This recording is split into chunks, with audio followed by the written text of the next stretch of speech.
I now give the floor to the representative of Pakistan. Mr. President, on the eve of the 80th General Assembly session and the high-level week,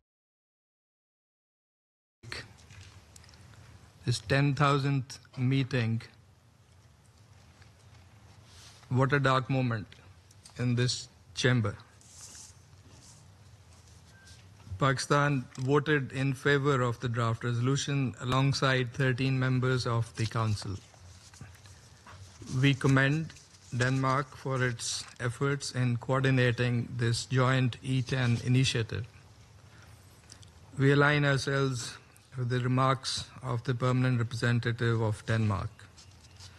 President, Pakistan profoundly regrets that this Council was unable to adopt a draft resolution tabled by the 10 elected members, a resolution solely aimed at addressing the unfolding humanitarian crisis in Gaza. This was not a routine procedural matter. It was an opportunity to act in the face of unprecedented brutality and devastation and mass displacement in Gaza as the Israeli ground invasion intensifies. But let us be clear, it is not for lack of will or initiative. A clear majority of this Council has consistently demanded urgent action to stop the carnage in Gaza. And we have fulfilled our part of that responsibility. What prevented the Council from acting was the exercise of the veto. That carries a heavy responsibility. And that is where the apology must lie. In moments of such grave human suffering, preventing the Council from fulfilling its mandate risks being seen as enabling the continuation of that suffering. Those who have chosen this course must review their position. The people of Gaza are trapped between relentless bombardment and a suffocating blockade. Children are starving. Hospitals have collapsed. Families have no water, no medicine, no shelter. The occupation army has subjected Gaza City to its most punishing attacks in 2 years of war, sending thousands of residents fleeing under bombs and bullets amid fear that they might never return. This is not a tragedy unfolding in silence. It is happening before the eyes of the world, in plain sight, live on our screens, and the front pages of our newspapers. In that grim setting, today's failure sends a dangerous message that the lives of 2 million besieged Palestinians are deemed expendable and can be subordinated to political considerations. Every hour of obstruction deepens the wound and aggravates the suffering of the people of Gaza. Each failure compounds the cost also for the credibility of this Council. The human toll is staggering. More than 64,000 Palestinians have been killed. Famine has been officially declared in Gaza, with more than 400 deaths already caused by starvation. Infrastructure lies in ruins. Hospitals, schools, water and energy systems have been deliberately targeted and devastated. Aid workers, journalists, no one has been spared, and generations have been wiped out. Families endure unimaginable suffering, and yes, the safety of hostages is being compromised. Their cries may also be drowning out by the roars of the bombs, together with the hundreds of thousands of Palestinians.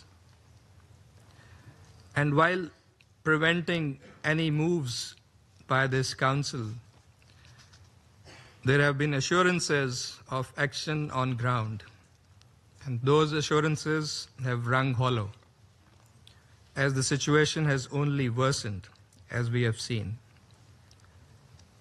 President, let me repeat, the majority of this Council has acted responsibly. We have fulfilled our duty under the Charter.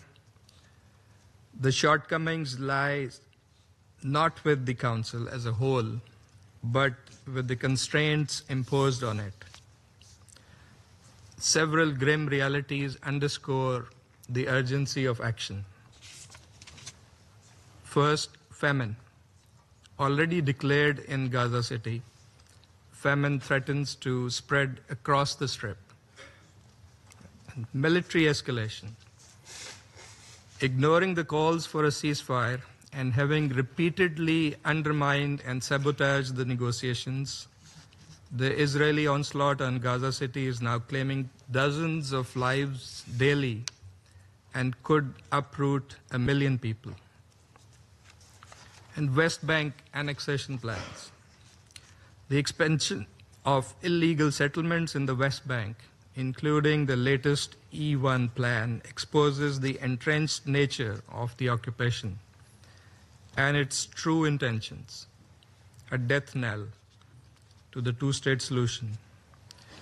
What a stark manifestation of settler colonialism in the 21st century. And we cannot remain oblivious of the fact that all of this is happening with an ongoing case in the ICJ and the unmistakably grave findings of the UN Commission of Inquiry regarding the acts of genocide in Gaza. Mr. President, Pakistan reaffirms its unwavering support for the Palestinian people in their just struggle for self-determination, dignity, and justice.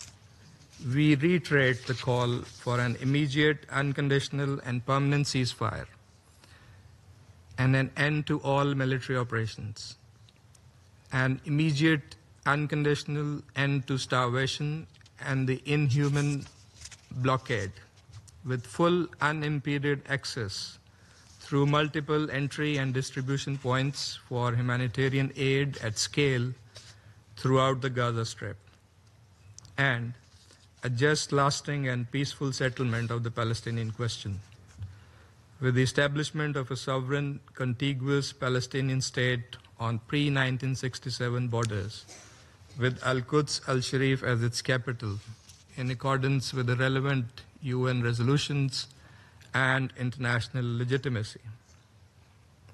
Pakistan stands resolutely with the majority of this Council, and indeed with the majority of the UN membership, reflecting the expectations of the wider international community. We stand on the side of humanity and with justice and with international law. The world is watching. The cries of children should pierce our hearts. The anguish of mothers should shake our conscience. Palestine looks to this Council, and we cannot turn away. Regardless of circumstances, we will not remain idle. We will continue to act, to speak, and to uphold our responsibilities. This is our duty. To the brave and resilient people of Palestine, waging a just struggle against occupation for their inalienable right to self-determination and freedom. And there is no other choice. I thank you. I thank the representative of Pakistan for the statement.